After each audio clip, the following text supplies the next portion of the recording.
So you've probably heard of the sentiment, you don't know what you've got until it's gone. I think there is a song about that kind of thing as well, right? Well, I think that's how I personally feel about number pads on keyboards. It's been a long time since I've had a keyboard of this size on my desk, and so far I'm actually really liking it.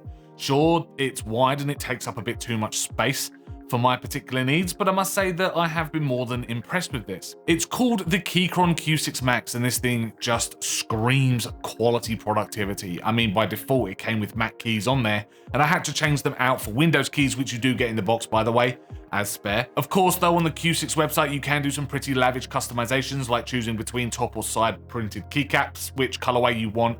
And I must say that I do prefer the black, navy, and white colorway over the white that you can choose. It just looks a little bit sleeker, and yes, I know I do have a white setup here, but I think having the majority of this keyboard in white makes it look okay anyway. The RGB effects help with making this keyboard look really nice, though unfortunately on the top printed keys, you don't get a shine through effect like you can see with mine here. You can also choose which Gateron Juniper switches you want out of red, banana, and browns, and I have personally got reds in mine, and they sound like this.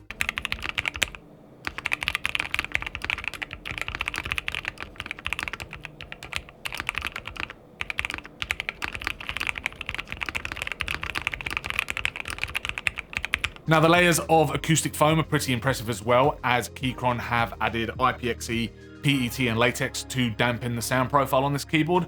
However, I do think it still sounds a little bit clicky for my personal taste, though it is more like a muted click rather than a tinny click. Unsure if I'm actually making sense here. It doesn't sound bad by any stretch, but I must say I have heard better in a keyboard. Well, fockier anyway.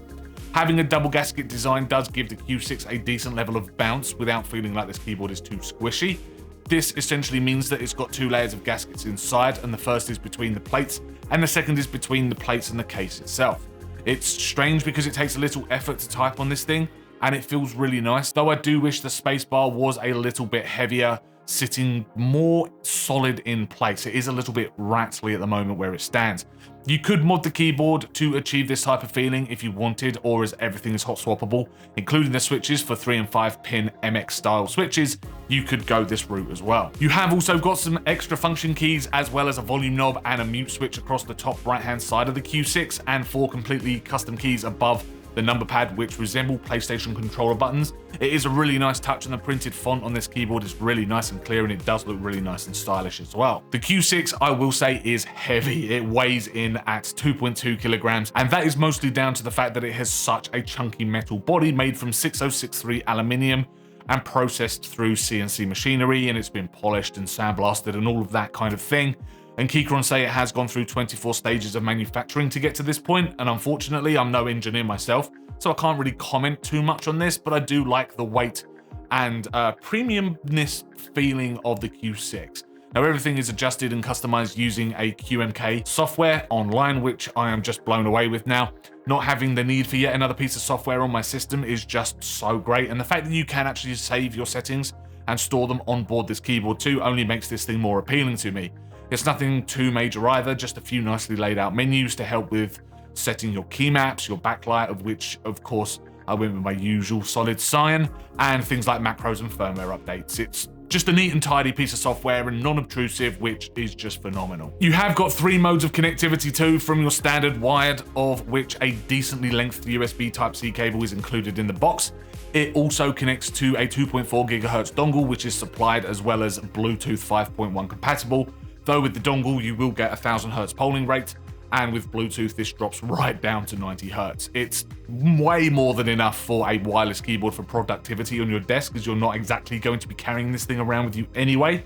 Though if you did want to game on this thing, then I would opt to use the dongle. It can also connect up to 3 devices simultaneously too, if you've got a couple of wireless devices on the desk. There is also some toggle switches around the back to set which keyboard type you're using, being Mac or Windows, and also which connection type as well. One thing I did want to touch upon was how this keyboard performed during gameplay, because after all, I do feel it is more aimed at that productivity market, though being a mechanical keyboard, you gamers out there could be somewhat interested too if you're looking at a one-size-fits-all kind of keyboard for yourself. Now, I personally found it quite comfortable to use during gameplay and responsive to over 2.4 GHz.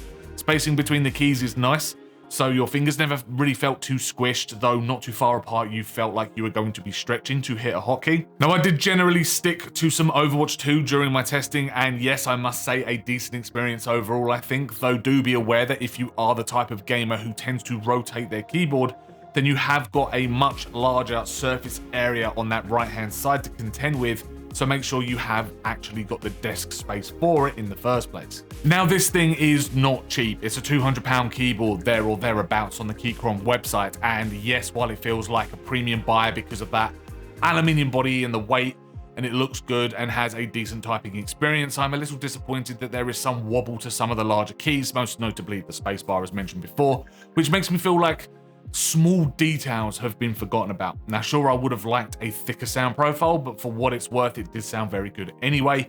So yeah, very nice looking and feeling keyboard, but not quite that 100% premium mark that I wanted to see for such a high price.